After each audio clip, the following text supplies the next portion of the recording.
নমস্কাৰ আপোনালোক সকলোকে মোৰ ইউটিউব চেনেল আসাম এক্সাম কৰ্ণাৰলৈ স্বাগতম জনাইছোঁ। ইচ্ছানুদয় স্কলাৰশ্বিপ যি গাইডলাইন আছে সেই গাইডলাইনখিনি মই আজি আপোনালোকক জনাম।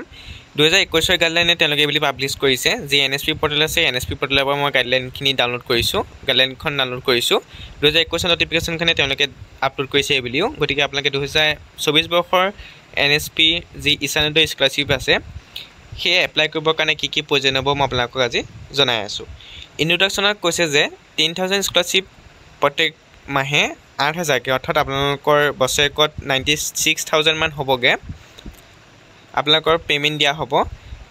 মাহেকে 8,000কে 96,000 দিয়া হ'ব। এবছৰত আপোনালোকৰ পেমেণ্ট দিয়া হ'ব। 10,000 ষ্টুডেণ্টক দিয়া হ'ব বুলি উল্লেখ কৰিছে অৰ্থাৎ 10,000 স্কলাৰশ্বিপ দিয়া হ'ব আপোনালোকৰ ইচ্ছানুদয় যোগেদি। এই কথা মনত ৰাখিব।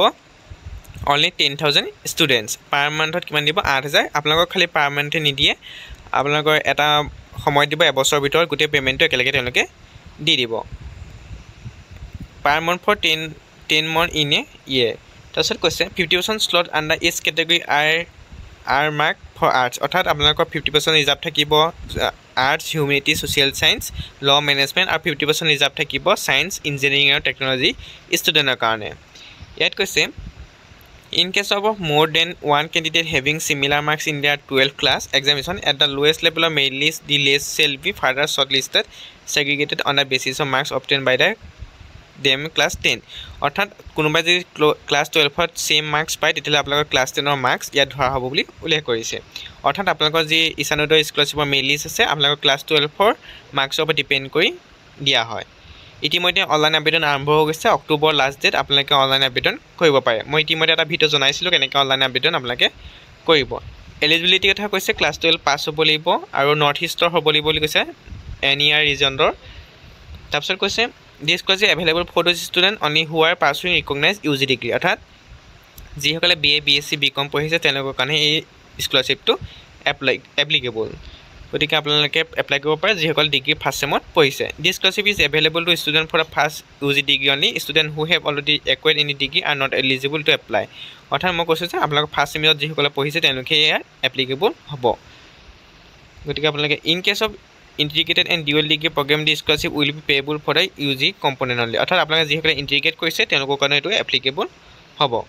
গতিকে আপোনালোকে চাই ল'ব। আৰু ইনকামৰ ক্ষেত্ৰত আপোনালোকৰ 4,5 লাখতকৈ তলত হ'ব লাগিব আপোনালোকৰ ইনকম। যি ঘৰৰ ইনকম আছে এনুৱেল ইনকম 4,5 লাখতকৈ তলত হ'ব লাগিব।